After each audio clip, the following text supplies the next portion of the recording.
takes care of the passengers. Not Department of Energy is doing radioactive waste, the environmental protection.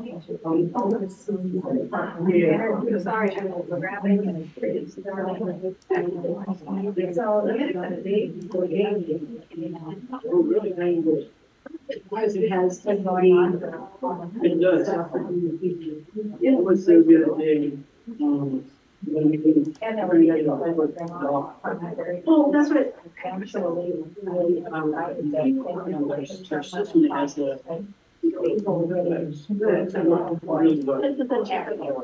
Thank you. I have several extra. In email,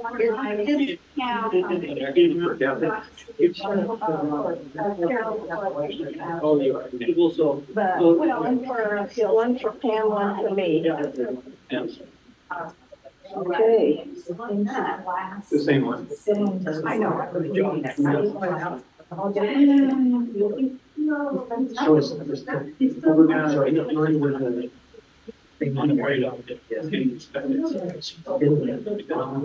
They have this.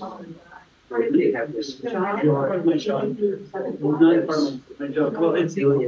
it's something easier. They burrow down to where they have these. Yeah, there's something easier to do something. Yeah. Then also the rock. They still are. That's the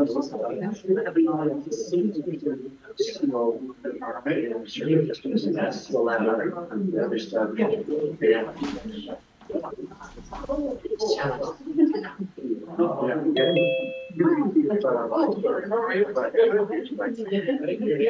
This is serious. What they're gonna do is we need to pass these laws is overpass. Put them out on I thought it's our own. Whatever. Not very. I'm not even on the. What could go wrong, right? Really, I'm not, shit, I could be at fire training right now learning water. So anyway, we got you did a team. Oh, yeah. Oh, yeah. Are you getting everything? You get this. I don't know. Well, I have all the attachments. Is that one the attachment?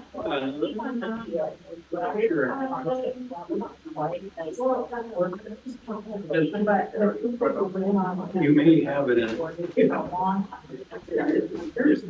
Let me ask Dave. Oh, ad hoc committee. Yes, yeah.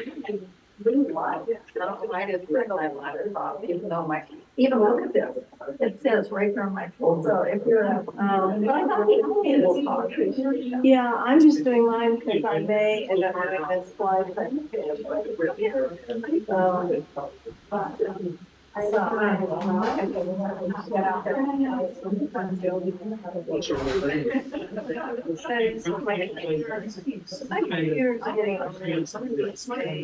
It hurts. It's going to fail me. It's not easy to turn on.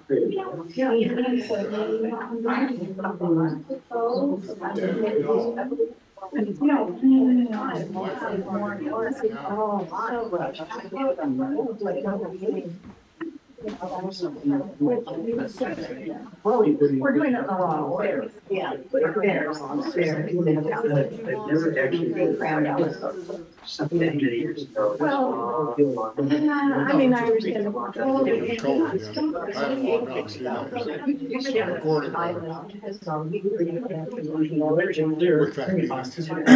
Yeah. Get to do this, so now they're gonna do it. One way or the other. Oh,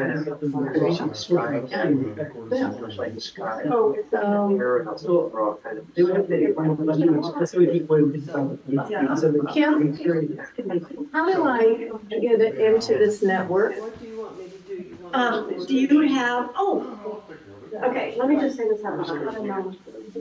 it's Whatcom County, oh, I can't read that. It Hang says on, secured. you have options. It's not security, it just signs right in. Okay, it's not secure network. All right, you got it? I assume, I'd rather do it. It says enter the network security plan.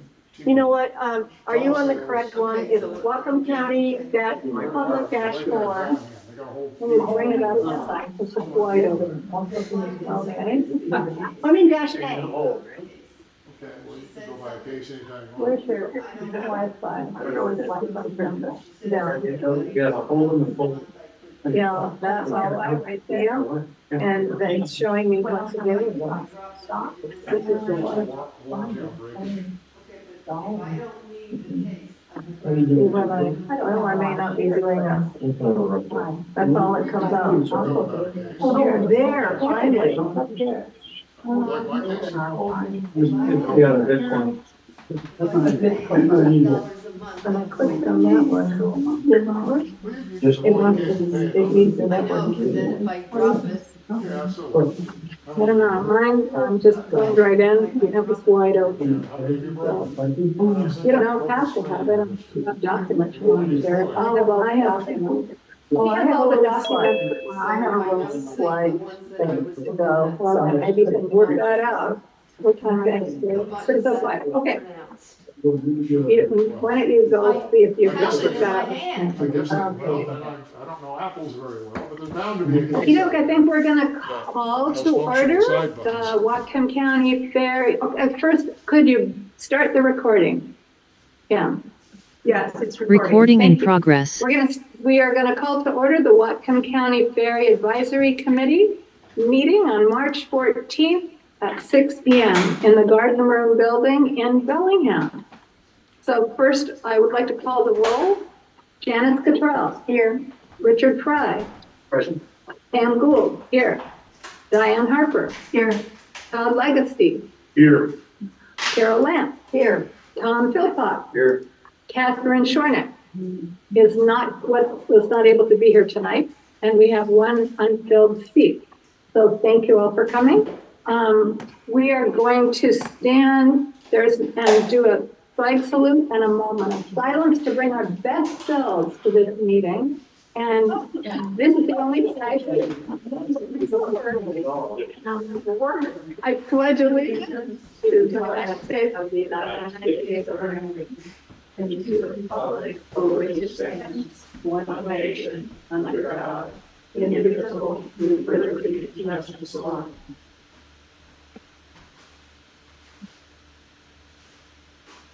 Thank you.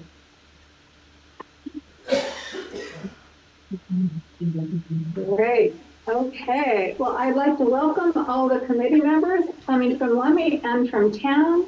I'd also like to welcome the county staff, Kim Boone, our assistant from Public Works, Roland Middleton, the community outreach coordinator from Public Works, John Scanlon, one of our county council representatives, and the chair of the Public Works Committee for the County Council, and Gary Poole, our senior master of the ferry.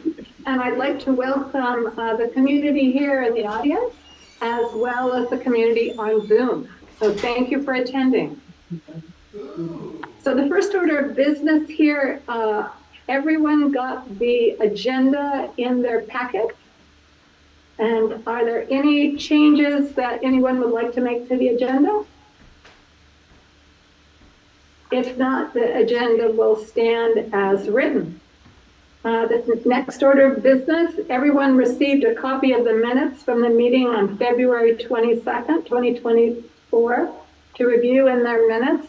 Are there any changes or adjustments to the minutes that anyone would like to make? Hearing no adjustment changes, the minutes will stand as written. So the next order of business, Gary Poole is going to bring us up to date on everything happening with the ferry and dry dock, etc. So I have to apologize about the dry dock schedule. We were told one thing, classified a yard, and it turned out that their information they gave us was wrong. So our dry dock dates right now are unsettled. In order to get bids, so let's get a little quick history of the dry docks. The number of dry docks in Puget Sound that we have available to us now has gone down. We used to have Fairhaven, they're no longer a shipyard with a dry dock. Foss Shipyard had three dry docks that would bid on us. They're no longer in service. We're down to basically 4 companies that can bid on water work. Lake Union Shipyard, Nicholas Brothers, Bigger, Dakota Creek. Dakota Creek is 1 to 2 years out. Bigger is 1 to 2 years out. That gives us two companies to bid. And so in order to make it so that we can have a competitive bidding process, we stretched the dry dock length for 4 weeks. Unfortunately, we had to do that in order to get people to bid on the job. We had one person who would bid, but we wanted to get 2 so we get some sharper pencils. We're trying to, cut costs best we can. So that being said, I'm sorry for the length, unfortunately. And then the amount of work we had a couple of surprises on the boat this year too. That came up that made it 4 weeks. Everything else though is going accordingly. We're going to open up our bids on March 26th. On March 26th, we should know the dates of when we'll be out of service and when we'll be returned in service. In our specs we wrote on, this is like, I'm going to duck my hard hat on, flak jacket. We said that the work is to go no longer than June 18th by the yards. That would put us back in service on Saturday, the 20th. That gives us 2 days to get the boat ready and sea trial and in the service. So that's what that is the latest they'll work on. It could be sooner. We're going to find out on March 26th of this month. And so cross your fingers, guys, that we can get it in sooner. That's what we're hoping for. But we don't find out until March 26th. So it could potentially be then from the middle of May to the middle of June. Yes. But we won't know until the 25th. Yeah, and as soon as we find out, Public Works will broadcast it and let everybody know what's going on. Got it. Yeah. So, yeah. Let you know a little bit. So we have a new person in M&O, and he's taking the job of the person who used to do this. He's new at this. I got new. We all got kind of caught up at the last second. A new person in what? At the shop. The assistant director out there. Oh. And it's his job that runs the ferry stuff. That being said, him and I are going to work after this dry dock so that we can have the process going much sooner. So probably we're hoping by the 1st of October, we're able to go out for bids. So we'll be much more settled. Yeah, I was wondering if some companies are 1 to 2 years out. Can you bid for the time ahead, That's like what we're looking 1 year or 2 years out so Yeah. that this doesn't happen? And that's what we're looking into, Pam, is we're looking into ways to mitigate this problem. And this is the first year we've really had this problem where it's been like this. So, we've been scrambling, myself, Chantel, Brett, who runs out the shop, we've been working nonstop on this problem. So. Okay, so the original dates you got were not correct. Yeah, we're not correct. We were like, yeah, and then all of a sudden we went, uh-oh. So. Okay. Yeah. And that's all I have for the fair. Enough. No other new changes. Okay. Okay, so, next. Yeah. Oh, yeah. So, given that I'm imagining there's a big demand for shipyards, do you have any idea why these other yards have gone out of business? I do not, Fairhaven Shipyard's been out of business, Richard, for about 10 years. Okay. And they've sold their dry dock to another outfit. In fact, one of the outfits that bid on this as their dry dock now, so we could end up on that pier. the Foss Shipyard, they were looking at the numbers. The people who own Foss Shipyard are not maritime people. They're just a bunch of lawyers, accountants. It's for them investment, money investment. And they weren't getting the returns they wanted on their shipyard. They had a lot of work to do on their yard itself down in the waterway there. And so they said it's better for them just to close and move on. Yeah, Sounds like it's time to get into the business. I was gonna say, aren't you time on your hands? I know. Thank you. Any other comments for Gary from the committee? Okay, thank you. And could you put out a Brown Betty or something? Because I know a lot of folks plan their vacations Yeah, around it. Mandy is going to send out a press release. I wanted to tell you guys first. Tomorrow she's sending out a thing from the county, so I can send it to her and say, hey, put Brown Betty through. Yeah, I'll get the word out because Mhm. people do already have. I know. You've already heard. Yeah, I live with a woman who has plans and they say, what? What do you mean? Okay. All right, next on our business meeting, we have Whatcom County Public Works Accountant Randy Rydell with us. Thank you, Randy. Hello? And he is going to just say, share a few things with us about the finances in the last few years. And may I have the presentation, Yes, so that I can share a screen? there you go. Thank you. Let's see.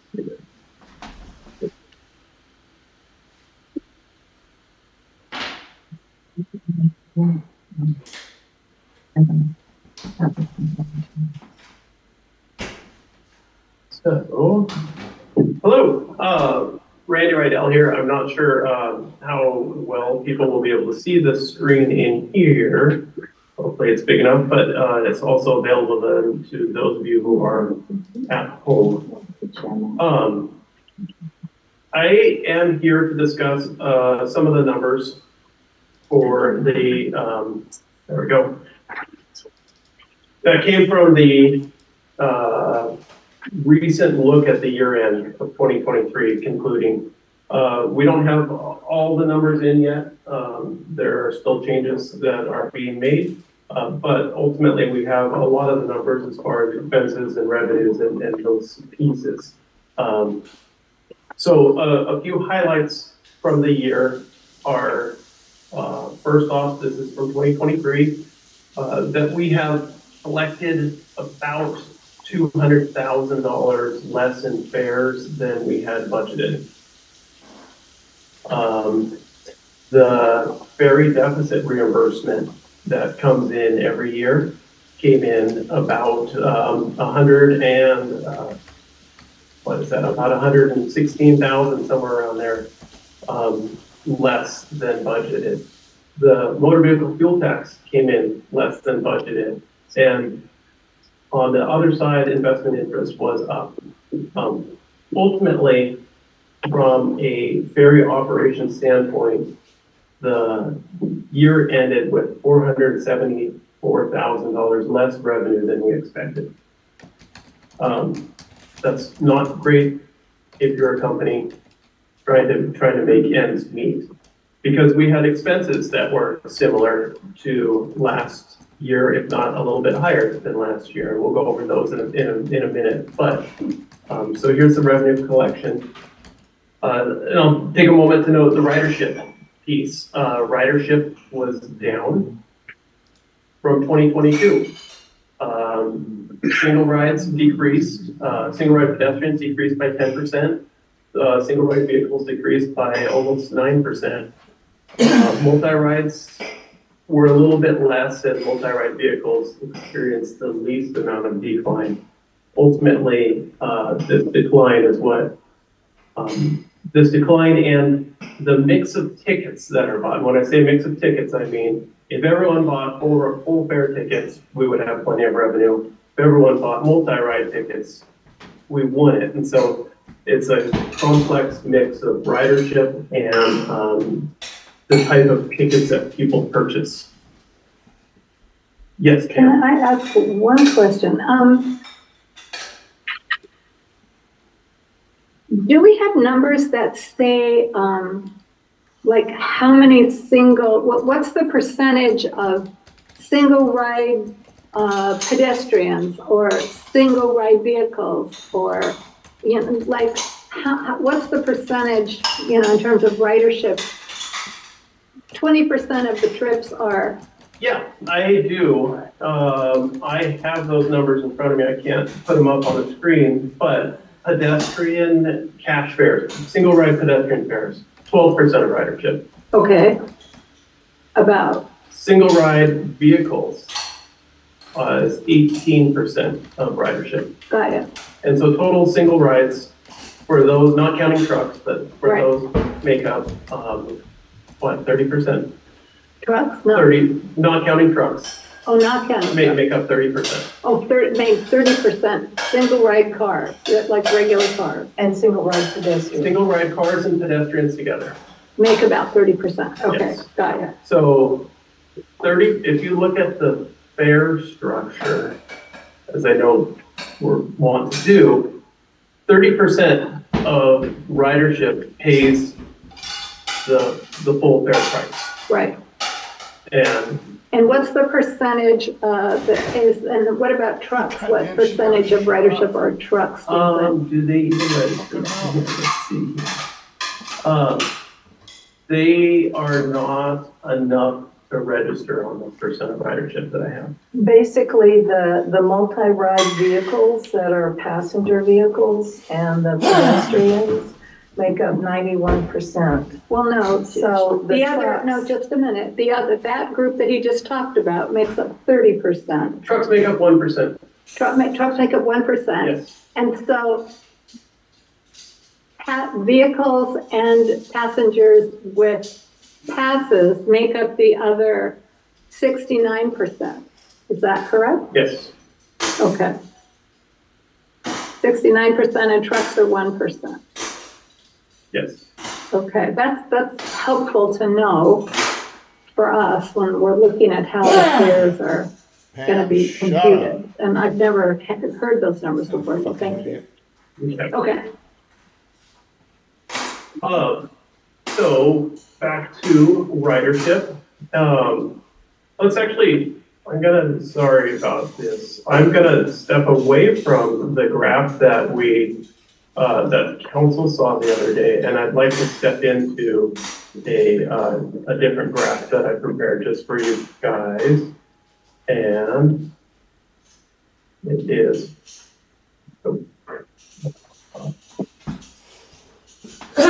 Here, to look at expenses. The operating expenses, boy, that came out really small. I'm sorry, folks. The operating expenses for 2022, 2023, and 2020 were estimated.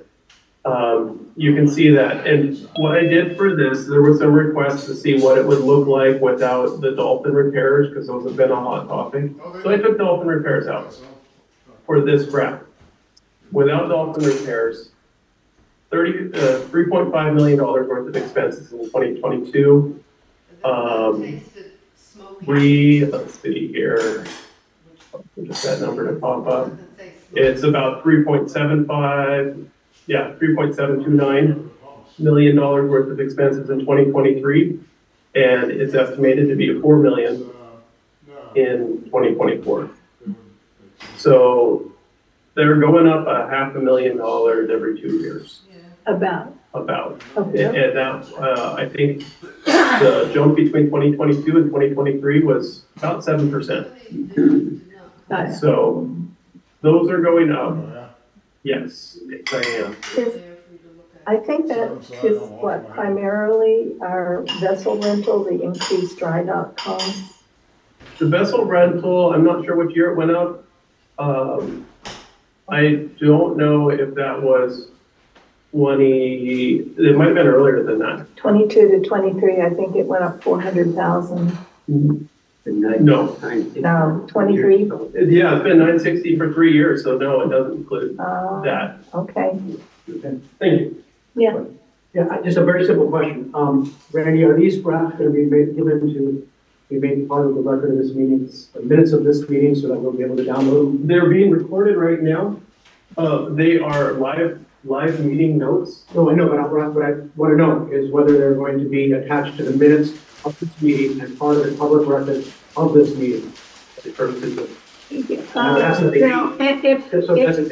If Brandy doesn't mind sending us a copy, we can attach them to the Yeah, minutes. I can send you these drafts, and the other notes that I'm going off of are actually already with council. Oh, got you. They were distributed to council. Yeah, it already, exactly. If you wouldn't mind sending that stuff to me, then we'll include it in the minutes. Thank you, Peter. So Okay. if we look at fair revenue, we can see that fair revenue from 2022, and we know that ridership went down, it was $1.5 million. 2023 went down to 389. And this 2024 estimate that I have here has it going back up. What do you think? This is because I have modeled in the increase that St. Paul has requested. Oh, it will go up if there's a fair increase. Got That it. increase models in $200,000 of fair income. Got it. That's a Without that, 15%. that is 15%, a 15% increase from the year before. Got it. For the whole year of 2024, or just from June on, or whenever it might be enacted? If it is enacted in May and multi-ride cards have 1 month worth of validity before you can't use those old rates anymore, that would net, without a significant drop in ridership, $200,000. 210,000 is the target we were aiming for when we said 15%. And that's at 15%, correct? That is with the proposal he gave us, or 15% it's across a the board? 15% overall Okay, got it. Perfect. revenue increase. Okay. Got it. Yeah, what number of ridership are you using for the 2024 projection? Are you using the 2023 numbers, which were down, or the 2022 numbers, which were higher? I'm using the 2023 numbers because those were the most current, and I will say that I did put a small drop in them. I put a drop of 5% in single rides and a drop of 3% in multi-rides. Thank you. And that's on top of the drop we've already had. Yes, Venetian blinds. that's just knowing that people change habits when fares change. And there's no real good way to guess. Solid numbers, yeah. So here's this fair revenue, as I said, is projected with a $200,000 increase. That would be 15%, and that is applying the executive's proposed rate. So, But the proposal that we got from the executive was a 25% net increase for the year. so that would But be that is for not a what full you use. year, and this is not a full year implementation. Oh, so your calculations are using what he gave us, but only for half a year. Yes. Got it. Right, 25%. So the year following that, it would be double that when it's in place the entire year, if that's what happens. Yes, something like that. Got it. Okay. We were told that 15%, Okay. 79.4. Any other comments from the committee? Any other questions for Randy? Are you done, Randy? I'm sorry. You keep going. I will jump in. I know one of the other pieces is, let me back up and go back to the other slide, share. And to say that overall, this is a look at 1 year of, this is a look at the 2024 forecast. And this blue line in here is the cumulative fare box. Without any assistance, it dips below zero around between April and May.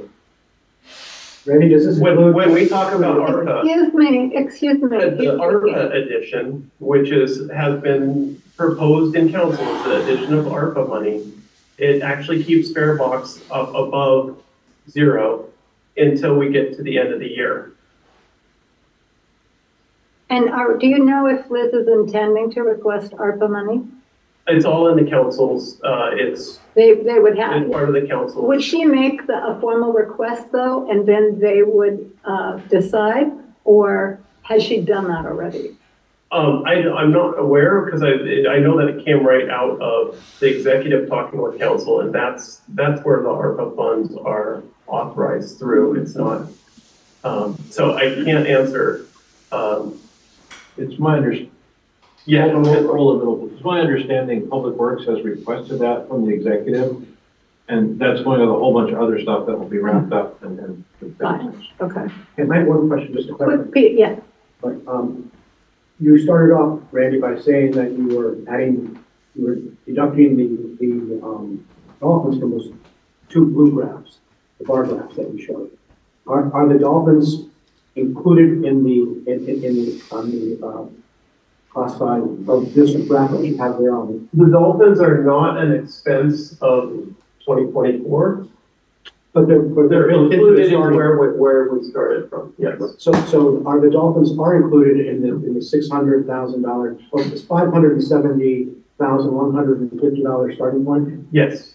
So you have them in. Now, Okay, Pete, you have to sign up to speak during the open session. I thought we changed community input to allow discussion, and We did, but we have a lot of that the old way.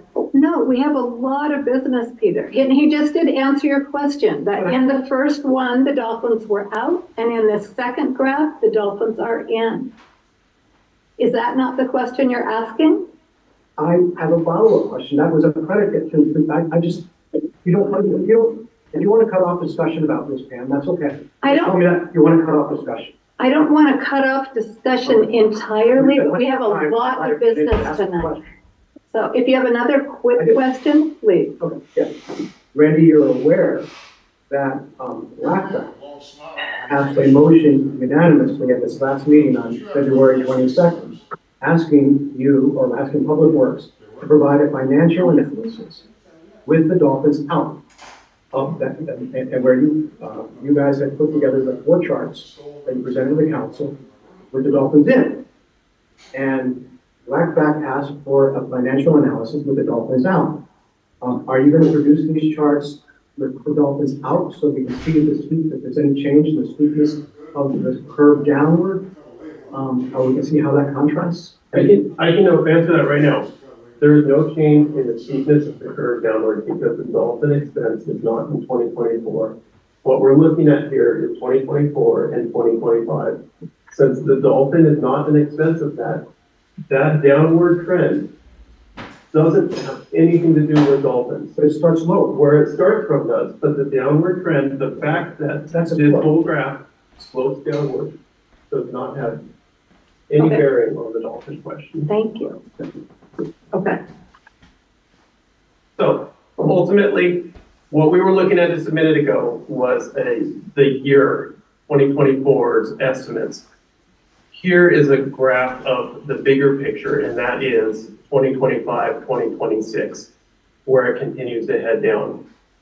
This is forecasted with revenue income, some increase from ridership with the ARPA money. And I will say that the ridership revenue, I didn't get a chance to update this because I've been a little bit swamped with some of these requests, but this ridership number in here will probably go up about $100,000 more if the SatPulse current request goes through. It's still down. The ridership is the gray line or the? No, the gray line is the fund balance. And the blue line and the yellow line is what is the road fund's contribution into the fund, and the blue line is the fare contribution into the fund. So The road fund plus the fare box make up the fund balance. Now, we won't see and we won't let the fund balance get to zero because that means we can't operate. Right. Ultimately, we will need to come up with something to keep that going. We've got a number of options. Those options were presented at council. And I don't think we need to go into it right here, but there are options available.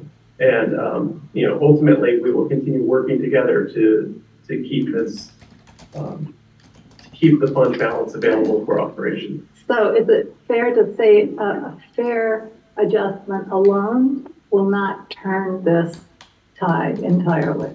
It doesn't look like a fair adjustment alone, but Right. that's why we're applying ARPA. Right. We're applying the fair adjustment. It is good to think right now, this model, we saw some lower than expected revenue numbers last year that I've mentioned in the beginning. Yeah, yeah. Right. Those have been modeled in here at the lower than expected. They could be $100,000 more. We don't know yet what those numbers for 2024 will look like. Got it. But hopefully it will only get better. As we get further down the road with a fare increase and we start to see what effect that has on things, what effect any of these other questions that are outstanding have on the fare box, cumulative fare box, we will be able to then make further adjustments as needed. Okay. Any other questions?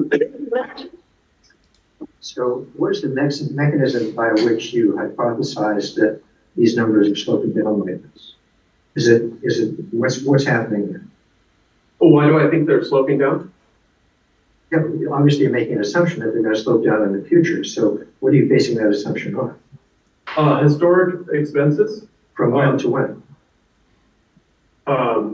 Well, we have 2022. So does that mean that, so in other words, expenses are going up? Yes. Okay. And what controls the rate that expenses go up? Many things, including inflation, shipyard prices, fuel prices, the wage Could it negotiations. also could also a factor be including expenses which really shouldn't belong in the charge to fares? Is that a factor at all? Could that be a factor? I think that would depend on how you look at it. I mean, right now, I'll go with that. I've tried my hardest not to include these in here. As I said before, there's no dolphins and none of these other expenses have been questioned. As you know, That was, I'd like to know if someone is projecting Jerry towing a car. some change into the future. For, The assumptions that are being made are crucial to determining what it is that you're trying to say with the chart. So that's all I'm trying to clarify. So that's enough. Thank you. Are you? I'm done. I think you have plenty more to do. We do. We have really a lot to do tonight. Thank you very much, Randy. We appreciate it. Okay, the next order of business is adoption of the Whatcom County Code Chapter 10.34 ferry rates proposal that we've been working on for the last 7 weeks. Yeah. So you all got in your packet a copy of the proposal that was completed, and Diane handed out at the beginning of the meeting the explanation of all the changes. It was this long piece here. This was actually something that Representative Strumler really wanted to see at the last county council meeting. When they were making a change of the code, he wanted to see what had been there and what change they were making and what it looked like. Rather than just hearing, this is the change that's happening, he wanted to see it more clearly, and this document does do that. So we're going to include that in the packet along with the changes. are there Diane has submitted, one amendment that she would like to propose to the fair recommendations that we reviewed at our last meeting. I'm not available with community members. I don't think you're enough to go around. Sorry, I brought extras of some things, but I didn't have this. Because I thought I was going to be able to put it up on the screen, and it turns out that my old computer has decided it does not want to connect to the internet. So I have no way of Zooming, and I have no way of putting my Even sharing it, and I could put it up if I had it. images. So I guess it's time for a new computer, but my apologies. I thought I was prepared. I had a great little slideshow. You all did get in your packet ahead of time, those of you who have signed up to get the Whatcom County Ferry Advisory Committee emails, and we found out that some of you haven't. It's really important because that way you get all these materials ahead of the meetings. I sent out a copy of the code as we talked about it at our last meeting. It has a cover page on it, and then it has the code itself. And I have one amendment I would like to make to what we considered last week, and there should have been enough copies just for the committee. Excuse me, Diane, what is the title of it so I can scroll through it? The title of it is, oh boy, what? Whatcom County Ferry Advisory Committee, I'm trying to Attached. keep Whatcom going, County. at that.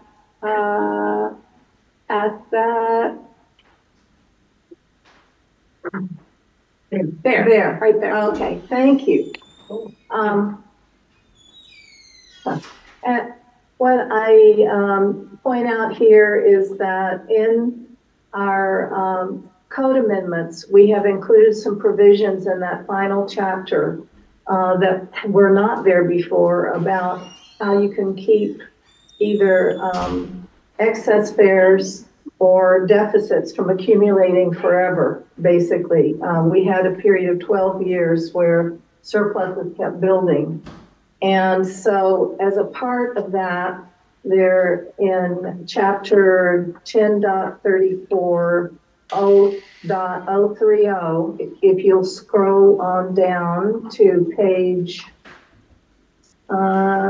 page 7 of that document, there is a code provision that says ferry rates or services shall be changed at any time the cumulative fare box reserve has a positive balance greater than the total amount of the prior annual total of ferry user fees. In other words, we actually hit this a few years ago, where we had more in the cumulative fare box reserve than a whole year of ferry revenue. And it goes on to say, or the cumulative fare box reserve has a negative balance greater than could be funded by 1/3 of the total amount of the prior year ferry user fees. That was our COVID experience. We had an incredible event, and it actually used less than 1/3 of our annual fare revenue. The amendment I am proposing is because we had the experience of the Monson memo, where all of a sudden our cumulative fare box revenue went up by $2 million. And as Randy just alluded to, there are questions out there that might once again make a major change in the cumulative fare box. And for that reason, this is my proposed amendment. Ferry rates or services shall be changed at any time the cumulative fare box reserve has a positive balance greater than the total amount of the prior annual total of ferry user fees. This is the amendment. Unless there have been 3 sequential years of ferry user fees not reaching the fare box recovery goal. In other words, it would be, I think, malpractice if we get things like the dolphins resolved or some of these other issues resolved, And all of a sudden, even though the fare revenue is quite a bit less than 55%, this code forced a fare reduction. It would just be totally counterproductive. And so I'm suggesting that we put this exception in here, is if for 3 years the fare revenue has not met the 55% goal, then we should not require a fare reduction. So I don't know if I've said it quickly, shortly enough to be a motion, but I move that in chapter. Do you have a copy of the amendment to give the secretary? Oh, I see. Well, in this document. Yes. So I move that in chapter 10.34.030, section E, we add these words, unless there have been 3 sequential years of ferry user fees not reaching the fare box recovery goal. And that is currently highlighted in the copy that you have. It's the bright yellow text. Right. I'm just hoping for another Monson event where all of a sudden we have a huge amount of money in our cumulative fare box. Yeah. So do we have a motion to make that one line amendment? I moved. I think. I made the motion. Do we have a second? Well, second.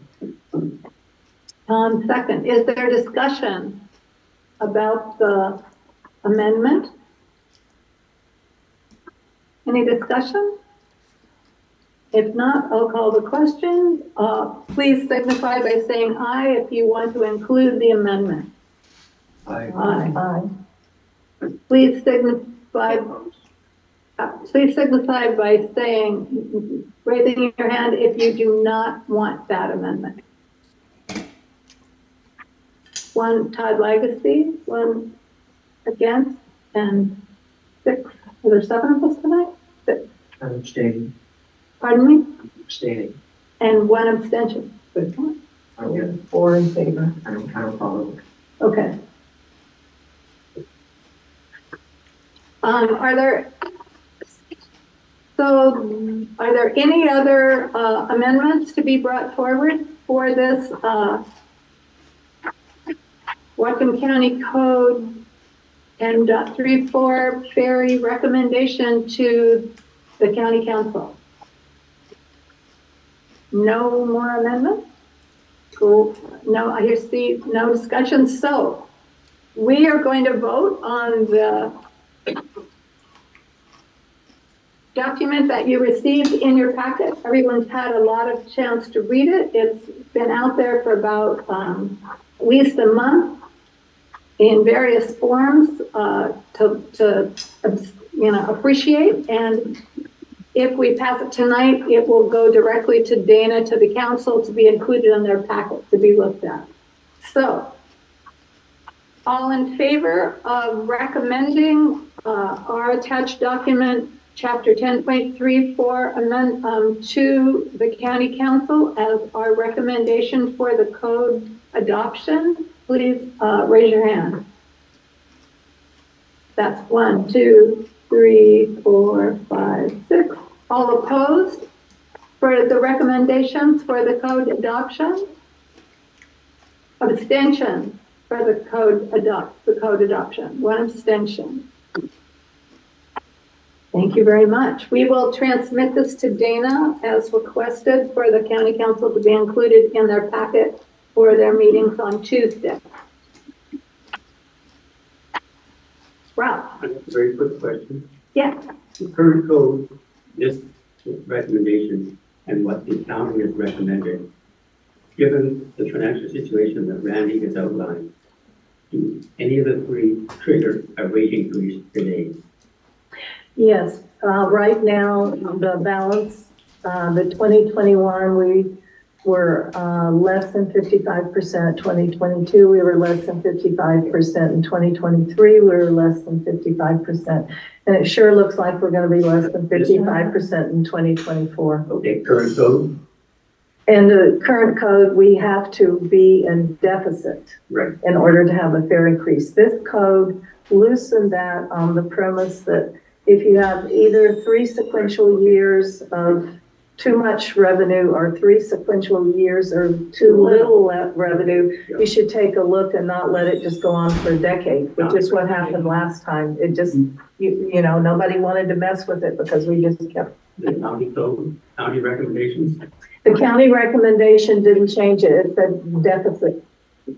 so neither the county recommendations nor the current code will trigger a rate increase. As I understand it, however, I also understand that at least some parts of the county administration don't agree with that view. Thank you. Okay, we want to move on to fares. One last question, Peter. The 3 years you mentioned, that Ralph asked, is under the current code, which requires a deficit. And the current code also prohibits regular and routine, non-regular and non-routine costs in the fare box. Are you, does the calculation you make include the dolphins in the fare box in order to achieve that fare hike you're talking about? We would not be deficit in 2021 if we take the dolphins out. We would still be deficit in 22 and, no wait, the dolphins were in 22 and 23. So we would, I think when I ran the calculation, I believe that we were still deficit, but it wasn't by very much. But I don't actually have that in front of me, Peter, I'm sorry. I'll look it up. You're not actually proposing a rate increase, but by having people who wait for this, and they go for a rate increase? I'm not proposing a rate increase, no. No one's proposing a rate increase. The executive is proposing a rate increase. Rich. What our amendment says is that it can be considered. Okay, so we put it into the realm of you can consider having a rate increase or a rate decrease if you have the 3 sequential years. So it puts it on the table, but it doesn't mandate it. Rich. So this morning I saw a document that came from the state auditor's office. I think it was this year. That said that there was a $2.5 million surplus in Ferry. And we look at the numbers from Public Works and it says that there's $143,000 or something, $43,000 or something. And the question that Ralph keeps asking, and the question that I want an answer to, and I don't expect really to get, is what happened to that $2.5 million? We did get a partial answer on Monday. Ralph and Bob Anderson and I met with Randy and went through numbers. And the partial answer that we got was, well, number one, until the dolphins are taken out officially, we had a huge deficit. And number two, the Public Works made the decision that because there was money in the ferry fund to not put money from the road fund into the ferry fund this year. And therefore, the ferry fund balance of $1,087,000, which was separate from the cumulative fare box balance, went way down because it was used up by what Public Works did not put in. So under what rule does Public Works get to decide whether it will reimburse us for the road fund or not? Well, that was part of the. They still have to put 45%. No, they don't. And here's the thing: they've never had to pay 45%. The way the code is written, we have to pay 55%, and nothing is ever said about what they pay. The assumption, as Randy just pointed out, is they keep it going. Does it get paid? It gets paid, yes. Where? But there's no percentage, there's no set amount that the road fund has to pay. The argument that we had on Monday, and that I'm sure will continue this summer, is whether or not the initial funds that went into the ferry fund were road fund money or ferry fund money? And that is a good question, but it is not a question we are going to answer tonight. But it will not be tabled and we will not forget it. But we are not going to deal with that anymore tonight because we have other business we really do have to get to. I would make a note that there are a lot of angels dancing on pins that we need to learn. Right. Yeah. Okay. The next section that we need to take a look at is the public, it says Public Works Fair increase proposal, but this proposal was in fact given to us by the executive. The executive spoke at the last council of the whole meeting and to the county council meeting early in February, saying that he was intending to do a 15% across the board fair proposal. At the last council of the whole meeting, he again talked about a 15% across the board fair proposal. And that, I believe, would you agree, John, is what the county council heard, that he wanted to propose? Yes, Thank you. and since then. We then received from the executive that you guys all have in your packets, a proposal that actually is a 25% cumulative revenue increase for the ferry fare system. Can I? Yes. What I believe happened, and what the numbers show, is that initially there had been like a 5 to 7% increase kind of across the board, but some fare classes had higher. But the executive made quite a speech at the committee of the whole meeting last week about discount rates. Like, you know, if you buy 3 of something, you get 10% off, or you get 50% off. It's a special sale. That's what I mean by discount rate. There's you pay less than full price. It's discounted.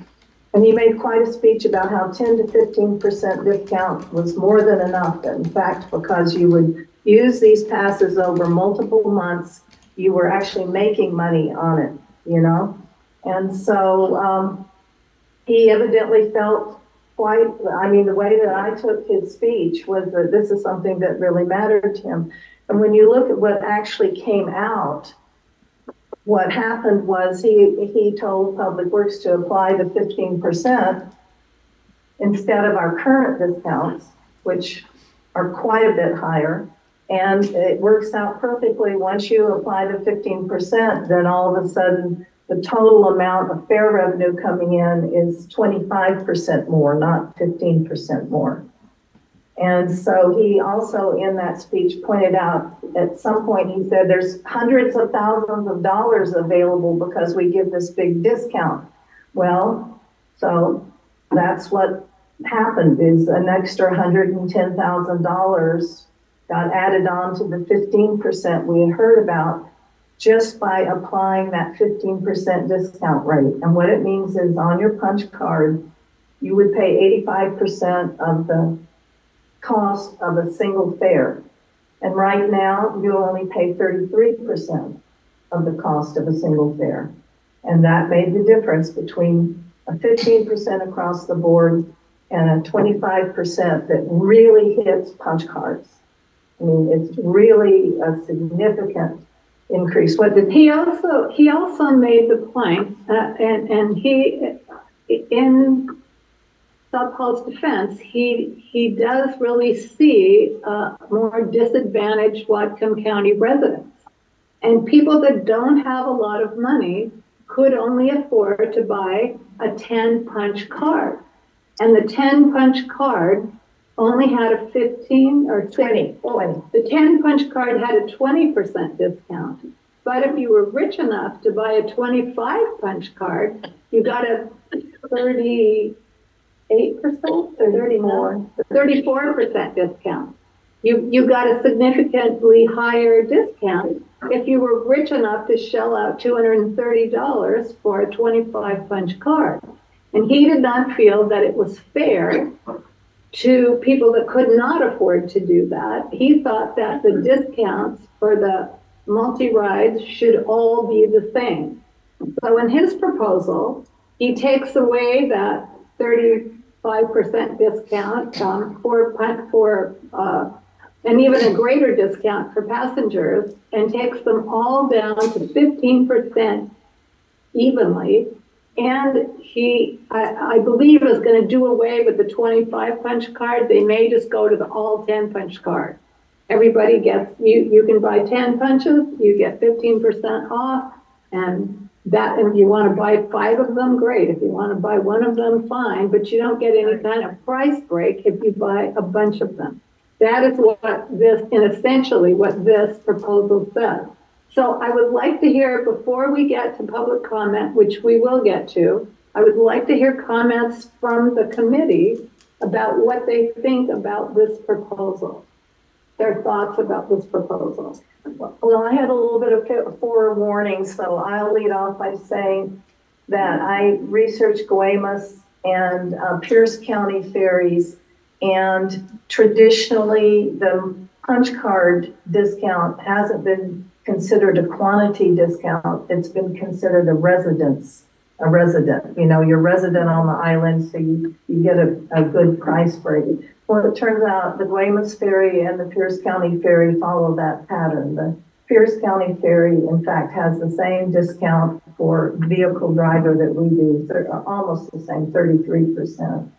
And Guaymas is quite a bit less, but in looking at the other ferries in the state, it does seem that all of the ferries consider it to be something other than just a quantity discount. They're looking at it as a resident discount, which is, that's a good distinction. Another rationale for the punch card tickets and the discounts on the punch cards is that these are people that ride the ferry a lot. Mm-hmm. That's why you have more punches on the card. And that means that even though someone may pay less per ride than the sticker price, they're taking many more rides. And I've argued, you may be seeing the blue in my face already, that way back when, in 2009, when ferry rates were doubled and doubled again and doubled again and doubled again, we all had friends that moved away from the island because they were commuters, because they had families with kids that also commuted. The school almost went out of business because we lost all those kids. We lost all those young families. And that was all because of the enormous raise in fares. Now, the point of having, so most of the state ferries and the county ferries have not only a discount for more rides, but they also have discounts for retired people, for people over 65, for people with disabilities, for a whole bunch of other things. Those are kind of a gift of a sort. But the basic issue of being, let's say, considerate of your most frequent riders is just good business. It means you ultimately make more money than if those people decide, you know what, they're raising their fares. I'm retired, I work from home, I telecommute. I'm only going to go twice this month instead of the 8 times that I might have gone before. So this business of, my quick glance at the numbers from Sad Falls thing suggested an enormous hit in the increase of the ride per passage for a multi-ride buyer. And that seems to me to be counterproductive economically. That's Other, my 2 cents. other comments from the committee? Tom? Tom Philpott here. Question for Diane. You put together a very nice document or proposal for making fares more equitable. Was that received by the county, or where did that go? That was just something that was circulated as examples on the island. I believe some council members saw it, but what we hope to do Monday night is, as a committee and as a community, whoever participates, is to come up with something similar to that to bring from the committee to the council on Tuesday. What happened was when we got the proposal from the executive's office, they gave it to us and we hadn't met yet. This is the first time we've met as a committee for you guys to all see this proposal. Then they wanted us to come to the council of the whole meeting next Tuesday and bring them recommendations from the community or from the committee about what we thought should happen with the fair. But we haven't met with the community, and people haven't even, are just barely hearing about this fare increase. So we've scheduled an all community meeting just looking at fares at the Grange next Monday on the 18th from 6 to 8. It's a special WCFAC meeting to just look at fares, for everyone to talk about it, to look at some options with Diane, to put a spreadsheet up there where if we adjust this, then what happens? If we adjust that, then what happens? We can do it all together. We'll get feedback from the community. And then on Tuesday, when we go to the council of the whole meeting where they want to hear what the community wants, we will have a discussion about that discussion that we had with the community. We said it is way too soon for us to make any kind of recommendation about fares. We haven't had enough time to look at that. But it appears that the executive is quite determined to get this fare raise through. And he would by executive order. He's going to bring it forward by executive order. He's not going to bring it to the committee, to the county council to vote on. He is just going to enact it. So that's why we felt compelled to have this meeting on Monday. So at least we had some feedback from the community to bring to the county council on Tuesday. And then I really cannot say what will happen after that. Follow up on that? Yeah. So that meeting, I'm suspicioning, will be very raucous because the people on the island are going to say to us, what are you doing to defend us against this county? And when you say something like, sad fall and executive order, probably how this will go down. Yeah. Well, that takes some burden off of us because we have no control over that. But it's very difficult for us to be advocates for our friends on the island when we don't have any more longer period of time for input. Well, indeed. If indeed the county council does want an advisory committee, putting things forward by executive order sort of countermands that personally. I mean, that's what I think. If you really want an advisory committee, give them time to advise you.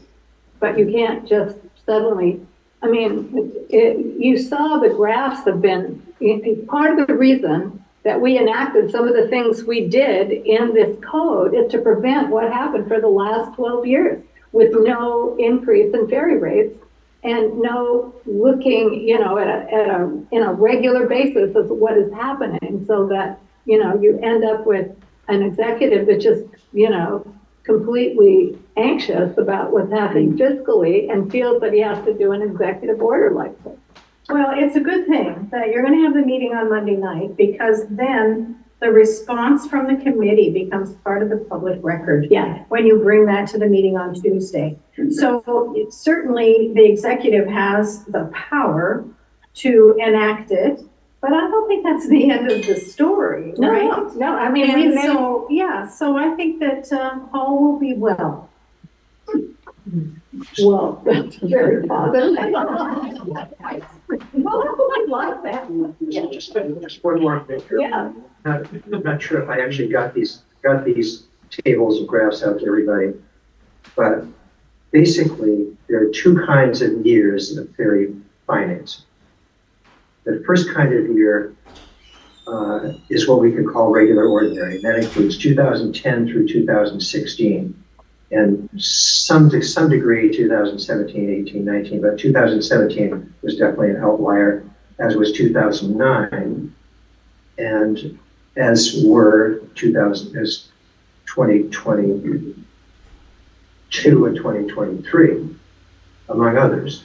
And so the issue that's clearly going on here is that the expenses that we're paying, that are being charged to fares, are expenses that are not regular and routine, and that therefore they are a different kind of expense. We saw what happened with the 2009 version, and I talked about that a minute ago. The insistence that these kinds of, what do you want to call them, capital repairs are unusual or irregular, suggests to me that what we need is some kind of rule of thumb about you can only go so far with that. Fares aren't designed to pay for those kinds of things, period. So, we're not done with that, believe me. We're not done with that. okay, I'll stop, sorry. Well, and as Liz has said before, we can amend the code over a single issue at other times. We don't have to make the whole, I mean, this time we're doing a whole big thing. But individually, about separate issues, we can go forward and make amendments to the code in the future, and my bet is that that will need to be done. One other footnote.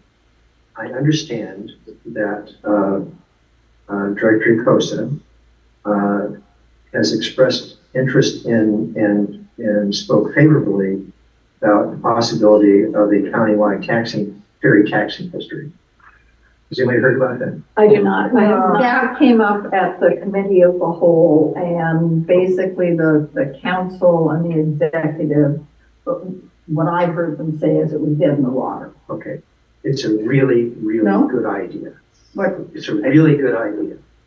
And we should support it. So the resolution that adopts the level of service says that a ferry district will be looked at and to be instated. Part of that was the resolution that adopted the level of service for the ferry that was done in 2018 said that a ferry district will be looked at to fund not only the new ferry, but fund the ferry operations, or this whole conversation of what is operation, and I'm not getting in the middle of that. But part of that was the understanding that unincorporated Whatcom County is getting smaller with every annexation, and the percentage is getting smaller with every increase because the Growth Management Act is actually working. Bellingham is growing, and the county is, by what percentage, is getting smaller and smaller. So the road fund is why everyone lives in unincorporated Whatcom County, pays into the road fund. So Bellingham doesn't pay for anything as far as the ferry goes. Neither does Ferndale, and 10,000 people that may incorporate a Birch Bay will come out of the road, will be gone. So there'll be even less people paying into the road fund. And that will continue until, like in King County, there's little King County left. Almost a significant part of it has been incorporated. So what you're competing to get, as far as someone has to pay for the operation, someone has to pay for the expense of running the ferry. And for the roads in Whatcom County. And for the roads in Whatcom County. So, but the roads in Whatcom County doesn't have the ability to do a much smaller, tiny, in fact, ferry district throughout the entire 200,000+ people. Instead, it's on the 90,000 people right now. So 90,000 people are carrying the whole weight of the road fund and all the ferry things that you're talking about. So we haven't really had that full conversation. One of the previous council members, Kathy Kirker, said, no, we cannot have a ferry district. And I said, so you want the road fund to pay for all of it? So now I'm gonna start coming back to the county council and saying, oh, by the way, because whether it's Dolphin is paid out of fares or Dolphin is paid out of the road fund, they're mine. It's gotta get paid. And it's either coming out of, you're gonna either help a bit of it with the fares, or it's all gonna come out of the road fund. So we're gonna get to the point where I'm gonna say, okay, you know the bridge we were planning on building? Yeah, we'll have to save 6 years to be able to afford it, because the road fund is going to tank as we go forward. And that's just the reality of it. And the way just what the RCW has looked at, because we argued this back in '93 with the growth management. I think this is drawing argued quite a bit this of the back capacity then. of And our Dewey electric Dessler, who used to be the Tyler Schroeder for years and years, said That's this why all the time. I don't know The Growth if that's- Management Act will bankrupt What did us it do? eventually. And that's what we're seeing, that trend. So the RCW allows us Google Drive screen? to, because of the unique situation that us and the other 3 counties are, to enable a ferry district throughout, including incorporated areas. So when people that live in the incorporated city are sitting on the council, we're looking for them to be fair with everyone, and not just the people like me who live out and chose to live out in the county. Right. So just a footnote on that. So that's all good information. It's occurred to me for a long time that almost everyone that lives on Long Island shops mostly in Bellingham or Ferndale. That's where we buy our groceries, we buy our gas, we buy medical services, buy all kinds of things. And so we are, and the ferry indirectly is benefiting those economies, not just the unincorporated areas, but in particular these urbanized areas. And that, anyway, going back to it, I think that kind of taxing district just spread, especially with these rising costs, and especially with the increasing, let's all face it, these capital expenses that are associated with keeping the chief and its infrastructure going for another 5 or 6 years, is not something fairs can handle. Period. It's just not going to work. So you need something. Yes. At the last council meeting, Director Cosa brought to us a number of ideas to look into the future. And Diane sent out a study from Pierce County. I'd like to see us look at some of those ideas over the long run, because we know even with whatever happens in the next few weeks or months with ARPA and with fairs, we still have a longer term problem. And so Director Cosa has done some really interesting work looking at some of those longer term issues and longer term ideas, potentially tax district, looking at some changes in state law and advocating for those with our state legislators. I see if we can come up with some ideas kind of similar to where some of the passenger ferries in the state are able to get more state funding, and seeing if we can get a change in that. And doing so, we would partner with Skagit County in that advocacy and other counties. There are a whole host of different ideas that could potentially have some longer term benefits for us. So I'm interested in studying those. I like the model of what Pierce did. I'd like to see us do that after we get through what we're going through right now. Good idea. Okay, thank you so much for your input about fairs. Bring that all to our upcoming meeting on the 18th at the Grange. We will have a wider ranging discussion just about fairs. But next, we've got a couple things we have to get to. We know we have an upcoming 4 weeks of dry dock, though we don't know when it will be. We have had some requests to Public Works from the Community for Services. One of the requests that's come up numerous times from island residents is that they do not have a safe place to park. And when it was 2 weeks, that was one thing. When it was 3 weeks, now it is a month long. And people, a lot of people, because they want a safe place to park, they've been parking, they will rent a spot in someone's yard on Gooseberry Point for $100 or $200 for the space of the dry dock.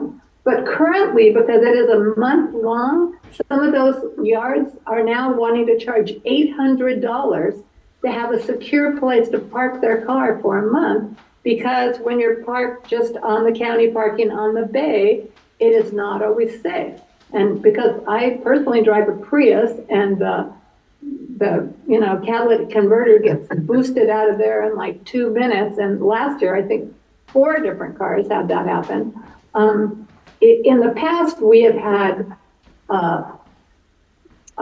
security guard patrolling the area for parking. In past years, we have not had that for the last few years, and we have had a lot of vandalism and break-in and all that. And so we would really like to see the county look again at some security for parking, especially if it's going to be a month long. One other thing that was brought up was that, was it possible to have a county to nation discussion, government to government, with the Lummi Nation about the possibility of maybe even at the casino parking, and instead of spending the money on an on-island shuttle between the ferry and some secure parking somewhere on the reservation. And that is not something individuals can negotiate with the tribe. So is there a possibility of some government to government conversations? At one time, the Lummi Nation was willing to rent a fair amount of parking spaces near where that gas station convenience store is now, across from the ferry dock. And I don't know what parking is left that is still available, but again, it would have to be a county government to Lummi Nation discussion. Yeah. Oh, man. Let you know what's going on? Mm-hmm. So that's actually the Lummi Commercial Company that runs the casino and the store area. And Gary and I have talked to Director of Real Estate Operations or something like that, or retail operations with the Lummi Commercial Company. They don't think they have it prepared. They will not have it what they're going to consider day parking available for this dry dock. But definitely during any future dry dock, and certainly during the construction, having that area will be, I don't know if they're, besides cleaning it up, I think they're going to be paving it and all that, turning it into an actual parking lot. And that's happening. I'll need to check with the powers that be as far as the shuttle. I talked with WTA the other day and started a conversation with them about this issue. Probably not this, like the one said, everything's happened so quick and so condensed. Probably won't happen this dry dock, but in future dry docks, we're looking at having WTA do some kind of shuttle service for us on the Gooseberry side, be it to the casino or wherever the tribe will set it up for us. So we are looking for that. But I haven't given up even for this year. Yeah. I was going to say, please don't give up. Don't give up for this year. A long time to leave your car sitting out there. I don't want to give you false hope, but we are working on it. But Okay. I played it all day today. Thank you. Next, we're going to have a report from our new Electric Ferry and Dry Docks Committee from Tom Philpott. I know they've met a couple times, I think. Okay. I've given most of you a handout. I've got a few more left if you need one. Before I get into that, I just want to give a timeline on what's going on in the ad hoc committee leading into the April 11th meeting, when we will meet with KPFF directly.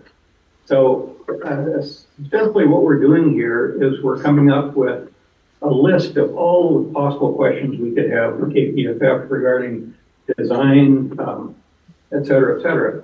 And we're assuming that yes, we have the 2020, I guess, design or 2029 design, but we're really wanting to probe into, is that the final, or is KPFF and, like Union going to modify that some? So what I'm trying to do in this document is come up with all of that. I'm basically trying to say that we've met once as an ad hoc committee. We've come up with a lot of written input to the ad hoc committee. We would like to have 2 more ad hoc committee meetings yet this month, and then give our final document, which this is not the final document. We'd like to give the final document through Pam to KPFF. To Roland. And KPFF. KPFF. Right, so that they know, these are the key things we really want to hear about. Yeah, if there's anything that you have that's definitely going that way, can you send that so they get working on it? Well, yeah, we plan to get it by the end of the month, so they'll have basically 2 weeks to review it and come up with some answers. Also, in scheduling meetings with KPFF, when we're talking about the bigger issues, which we haven't had a meeting like that, we've been all working on a whole bunch of detailed stuff, like parking. Can I just contact you and you can coordinate with the other members? I do have an email that lists all the members out, but I don't have their contact information. Okay. And I would rather just be contacting with the Ferry Advisory Committee member. Yeah, you've got my information. I do. And, yeah. Will you just CC me on that so that I know what's happening? Yeah. Okay. So, anyway, that's what we're working on. I should also at the beginning here mention who is on the ad hoc committee. Dave Parker, who's an Islander, Jim Dickinson, who's here with us, Kurt Espelt, another Islander, Jen Petrell, and myself are the only 2 Ferry Advisory Committee members. And I also continue to reach out to other people that have done lots of research on this in the past, like Charles Bailey. And I talked to him today at some length, and that's kind of how we came up. This document is a very recent thing, like as of today, because the direction we were going in was trying to put the whole thing, what we wanted to say to KPFF right now, so we could talk about it tonight. We don't want to do that. So let me go from saying that into what I've given you as a handout. Where it says questions to be answered at the April 11th meeting. This is an example of the kinds of things that we're going to even make broader, make more points than just the 5 points that we've got here. This covers some of the major ones. I don't know that I won't necessarily read them out loud because you can see in front of you what they're all about. Does everybody have one so that I don't have to read it? You need one? Okay.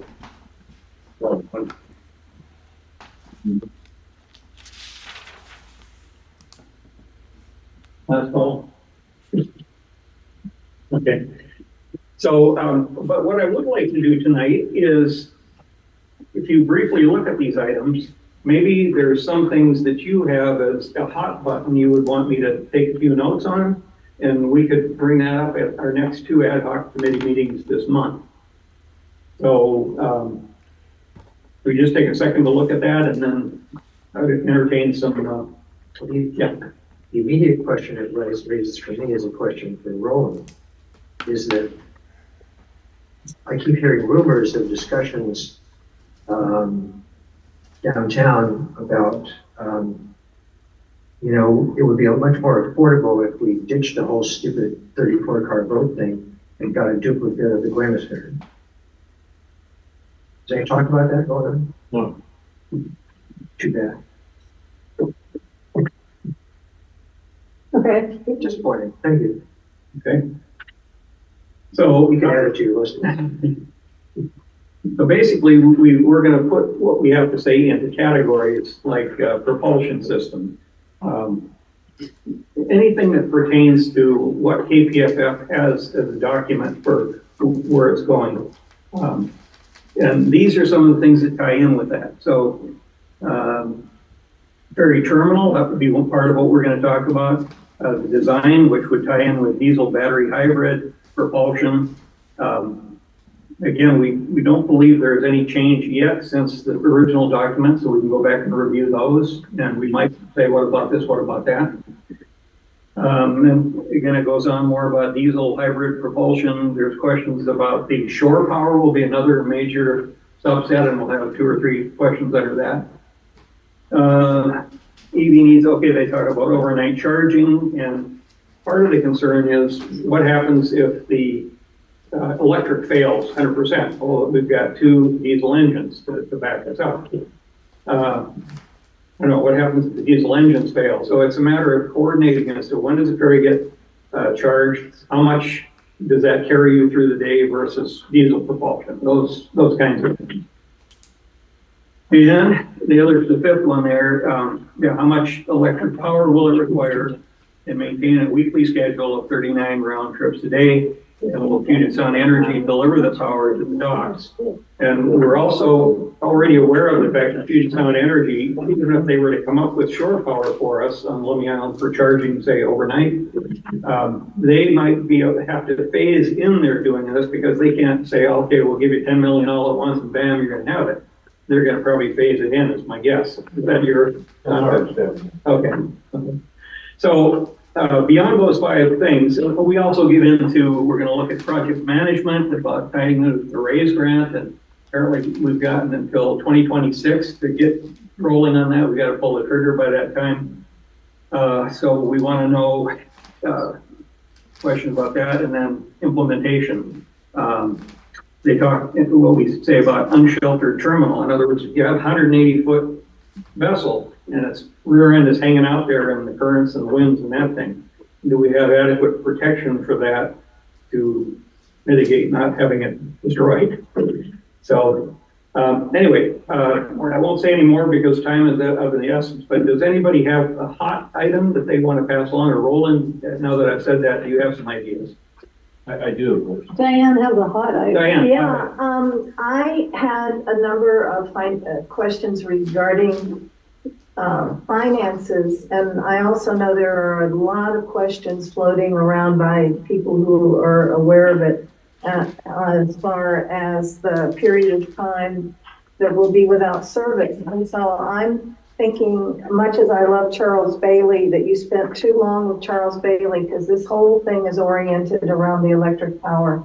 I don't see anything about how the actual implementation during the building, and I don't see anything of the financial questions that I know I sent you.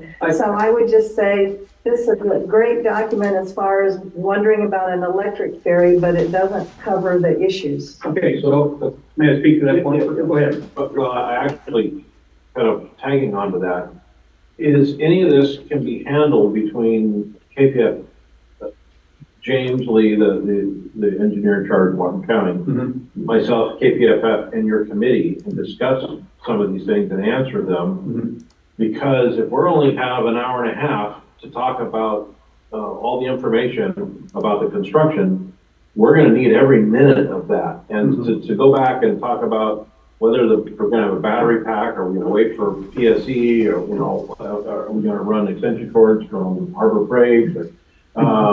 That's going to use up a lot of time, and I'll tell you, we're not going to have time to get onto what we need to get onto, and that is services during passenger only, which I was hoping we would actually get to starting April 11th. Would that suffice if we can start this conversation within the committee and have KPFF, and we can do it virtual so everyone can be there, and we can send these ahead of time. We can talk right through them. Because James will be able to answer the engineers from Elliott and some from Confluence and that sort of thing, and still have the April 11th to fully talk about what we're doing on construction. That would be beautiful. So could I ask you to convene that? Yeah, absolutely. Okay. Yeah. Super. Yeah, because we want to answer all these questions, because there's a lot of rumors going around that I hear about 15 hands away. And so people will run to me at a store and say, I heard, you're going to build the Guaymas ferry. really? Okay. I don't know anybody working on that, but, okay. And honestly, as I mentioned several times over the past 10 years, I don't care. If you want to stop it all, go back to the county council and say, we want to redo the level of service, and we just want to take all of that we did before and just shelve it, and we want to do it all again. Okay. I was here in 2008. I wasn't with Public Works in that section. I watched this all happen once before. So, you could do that. So if we could do that and work some of these, in fact, I think most of, not all of these issues, I think we can handle within an internal because we're not looking for specific But the community input. The community really does want to hear answers to many of those questions. And we can So publish them. while you may still want to have, a town hall about all those issues, the meeting on the 15th is about, it's not just about what's going to happen during a lengthy period of passenger-only ferry. We want to hear about all the things that he's got down there, about the docks, about the vessel design, about what's happening. I mean, that was the point of having them at that meeting. Okay. So Roland, since you brought up level of service, that what you exactly said there has been kicked around in our group too. Like maybe we need to start with square. We don't want to blow up what's been done, but we want to say, oh, by the way, what about this? And I think at the time, it took LifeAct. I used to attend the meetings, but I wasn't on LifeAct. It took them 3 years to figure out the level of service. Then when that came down to you people, you weren't going to say, well, you got this wrong. And so that's how the 34-car ferry came out. But there was still a lot of dissension, even that, okay, KPF says, FF says, we're off to the races with that design. We've had a lot of people say, what about a 28-car, a narrow 28-car one that could fit in the existing docks? Now that may not be practical, but I'm just saying, those are the kind of things that are discussed that need to be out in the open. So maybe, I don't feel we're stuck with the current program, but how do you make that current program better? What elasticity is in there to give us some more options? And I also wanted to say something to Diane's point. So this is only a small, it's not a template of what we're going to do, it's just a few ideas. These are the kind of things we have. If I had to enumerate them, we've got your 8 points on financials. We've got another person on our group that is very technically oriented that has 20 points. So we've got about, and then so we need next meeting. I'd like to have your meeting done first before we get to chewing on it just by the ad hoc committee. So that's an important meeting. But we have 30, 40 things that are on the table, and we got to figure out how to reduce those into 10, 12, 15 categories. Okay. Because if you just throw everything at KPFF, they're going to run the other way out of the meeting next time. Exactly. So yeah, let's do it. Perfect. Thank you, Tom. Right. Thank you to the ad hoc committee group. This is going to really help us, keep moving forward. We're a little behind as usual in our agenda. There are a few things we still need to cover. There's only one person signed up to speak right now during open session. And so I'm going to do that quickly now. We're going to have to limit it to 3 minutes. Do you still want to speak, Peter? Just briefly. Okay. Go. I thought we finished with the 3 minutes stuff. That's kind of a bad omen from the past that's being brought back into the. Well, the problem, and the only reason is because we still have a bunch of work we have to do, and we're stuck with this timeline. Okay. I just wanted to say that I really like the idea of having a county-wide ferry district. I think it really resolves a lot of different kinds of issues.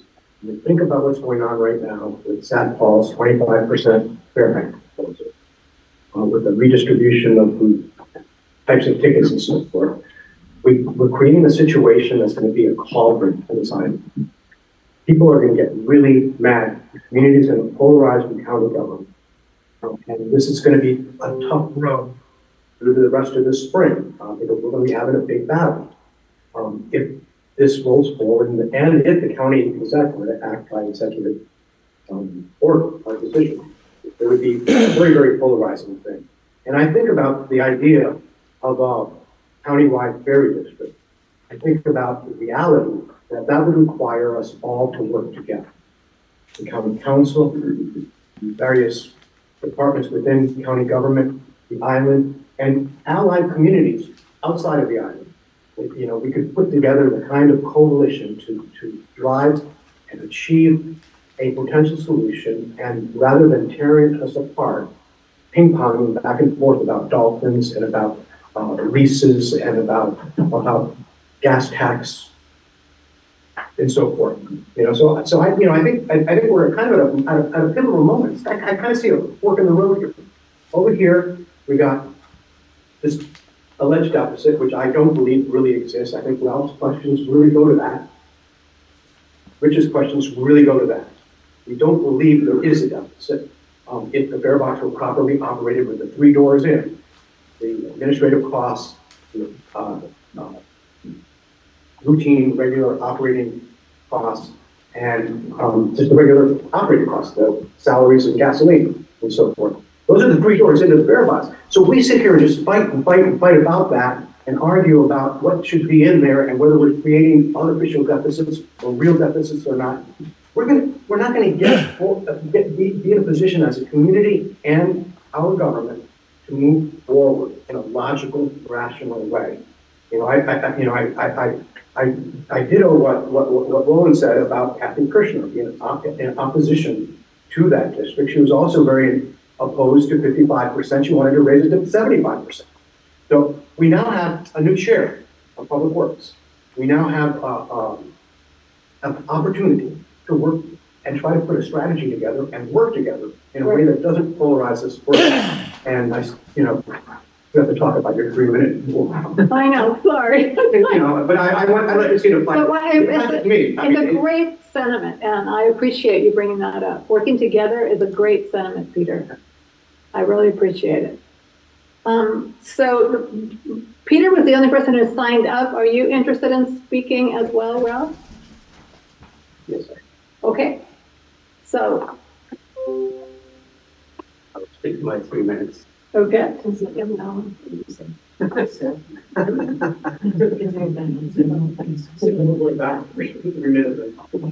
couple of things tonight.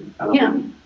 Are there hands up? I, as an Islander, seeing the proposal on Friday or whenever, was shocked, upset, concerned. With all the work we've done, the work group which I've been involved in now expanded, the communication I've made with both IFAC and to this committee and the council, there's not one item that's stuck. So I just want to make a couple of comments. And one, there's no question the costs are escalating. And if we run a $700,000 deficit, that's a 50% increase. There's no two ways about it. So that's a reality. It's a reality. The background analysis for the fare increase, the rationale, the impact, the justification appears to be missing from the copy that I got. I'm suggesting there should be an analysis, impact on ridership, impact on people moving off the island, etc. Time provided for going through this and meeting on Monday and having a proposal by Tuesday is grossly unreasonable. Just 2 quick comments on the ferry fund balances. Declining and meeting an immediate fare increase. I believe there's a surplus today. There's a surplus of December 31st to January 1st, 2024, according to Randy. The budget for $700,000 deficit. If our funds received the 260 and opening balance is about $300,000, which is a surplus, with $50,000 projected deficit in a year, at the end of 2024. That could be covered by any change, increase in the motor vehicle fuel tax from $90,000 back to $250,000. Easily covered by any of those items. Can easily be covered by favorable other expenses. Current code does not allow a fare hike if there's a surplus. Currently a surplus, and we will probably the surplus at the end of 2024. In other words, if there's a $100,000 increase in fares or decrease in expenses, then there's going to be a surplus. Even a surplus at the end of 2024. Comments with regard to drafts. It concerns me that we have $2.5 million of county road fund money in the fund January 1st, 2023. And this COSA can stand for the community. This draft says we have $108,000 and no explanation what happened to you. Not a single explanation for the complex. The town has changed policies, changed how they account for things. They've changed 3 or 4 things which are quite complex and all done at the same time in 2023. So we've got $2.5 million. Ferry 101 says we have to add the MVFT, which is 2.7 million, bringing it up to 4.8 million, lose 700,000. One town would spend $4.1 million in the road fund contribution and in the fair bond. And now they're saying 108,000 road fund contribution. They've drawn money out, and Randy says we haven't transferred any money out. We've only cut back and multiplied it 45, so they paid 22% of operating costs. So you're. Yeah, yes. And I didn't hear any comment on the presentation with regard to current large material outstanding issues. And- It's swinging crack. And please know, Ralph, we are not done with these issues. But supposing that we ask them. Before closing, right? Well, I'm just saying, that there's a lot of things that have to happen, but those issues have not disappeared. They are still there. We acknowledge But the that. county has moved the cash. Right. Yeah. There's no one from the Zoom audience? Great. We have a few things that we need to cover before this meeting is over. There's been a discussion about changing the meeting day from the second Thursday to the second Wednesday so that some members could attend more easily. Is there anyone here that would have a problem with changing it to the second Wednesday instead of the second Thursday? I know Gary has trouble coming because it's a fire hall night, and Todd has trouble coming as well. He has things happening that night. Is there anyone else that has a problem with the second Wednesday instead of the second Thursday? Yeah, I have a standing meeting that night. Have to attend. Pardon me? I have a standing meeting on that night also, on Wednesday. Oh, on Wednesday. Anybody else? What about third Wednesday? I can't do third Wednesday. I can't. Third Wednesday. First Wednesday? Good question. That's open. That's open. First Wednesday. First Wednesday? That's all. All right. First Wednesday, anybody else? First Wednesday is good? Okay, then, can we just decide, or do we have to do some formal I thing? think you probably have to have a motion in a second and a vote. Okay? Does anyone have, pardon me? So moved. Sure. It's been moved to move the meeting time to the first Wednesday of the month, starting in May, because the April meeting is set with KPFS. So starting in May, the first Wednesday of the month. And you second Is there a second? Second, sure. Oh, okay, we have a second. All in favor say aye. Aye. Any opposed? Any abstention? Great.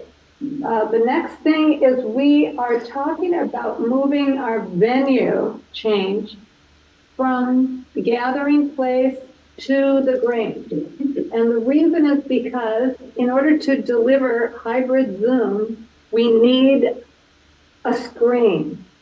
And we don't have access to the screen to use for the home Zoom viewers as well as the viewers in the hall. So that it's much more difficult to do that at the gathering place at the Grange. You can hook your computer up and you're just ready to go. Can I speak to that? Yeah. So, Bill Sager, who's been doing this for us, and Robert Keller need to get together, because I've talked to each one of them separately, and we could do this very easily by buying an 85-inch smart TV and mounting it. And then we can... And if you do that, we can talk about it. But when KPFF comes, we need a screen. We can do that. for the April meeting. I'll see if I can raise mine. Okay. The meeting that we are having on the 18th will be at the Grange, and that was Bill's choice because they just recently bought Zoom electronics to deliver Zoom, and they can use it at the Grange, but they cannot use it at the gathering place.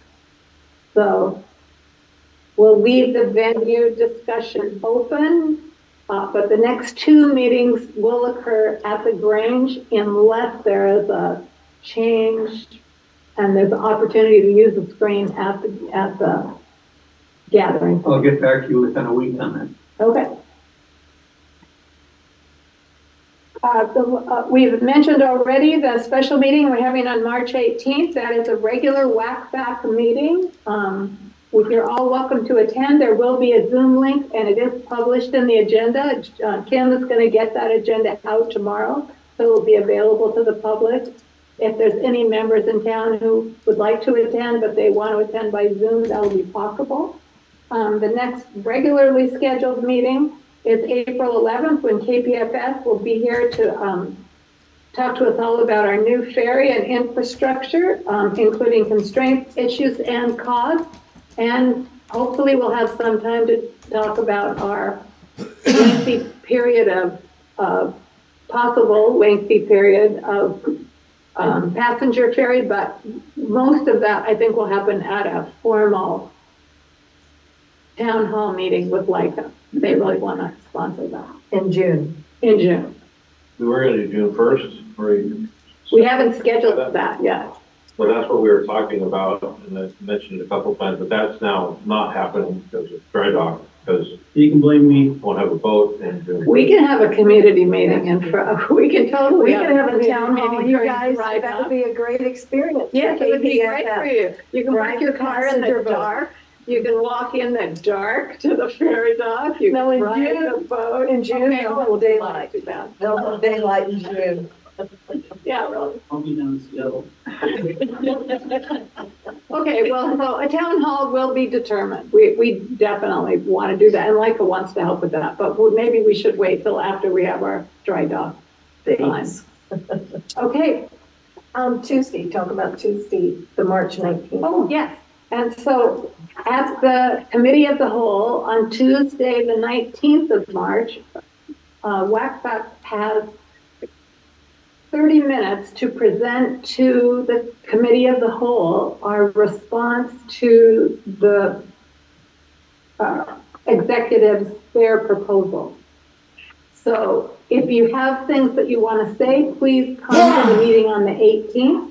That information will be collated together and we will communicate to the county council and to the executive the community's thoughts about this proposal. Yes. That is Code now, amendments. Pardon me? that is now scheduled for 2:30 PM. It's now scheduled for 2:30. Got it. And then for anyone wishing to make comment during the evening, we have figured out remote comment. It'll be back open Oh, great. for Tuesday for the evening. You have to register. There's a Zoom link. So if you go to the council website for our meetings, you have to register by 8 a.m. that morning. Got it. This is our way to put up some barriers. Yeah. They've had some real difficulty during the county council meetings with the Zoom speakers at the open session part of it. And Trolls. Pardon me? Trolls, exactly. And so they closed it. They've closed it some, but now they have a process that you can register to speak from that meeting. And there may be many people who want to speak at that meeting. So I would encourage you to register and speak because they need to hear what the community is thinking about the fair proposal. One other thing about the committee of the whole meeting at 2:30 on Tuesday, and that is what we were invited to do was to present our code amendments and fares. And so, Oh, right. in attending the last committee of the whole meeting, it seemed to me like there was some interest by the council members in the fact that we had looked at some examples of how fares could be distributed. You know, it went out in the tone and I presented it at the last meeting. And some misinformation got to some people that we had adopted something, which we didn't. We just looked at some examples. But based upon the interest there seemed to be by some council members, I think if we are able on Monday night to develop an alternative, that it would be paid attention to. And so I really think that Monday night, although there's lots of upset to be heard, it would be wonderful if we could channel our energy Monday night into developing the alternative and then channel your upset into the county council meeting the next night, not the Whatcom County Ferry Advisory Committee meeting. Okay. Thank you. Thank you very much. I think I'm going to call this meeting to a close. I'm sorry we probably won't make that 8 o'clock ferry, but we'll be on the nines. Do we have any poll with that? This is the practice for the 4 week. Oh. Thank you, Kim. Recording stopped. Roland, did you get a copy of this that's going out to the council tonight, as soon as I get home and my computer works again? And if you would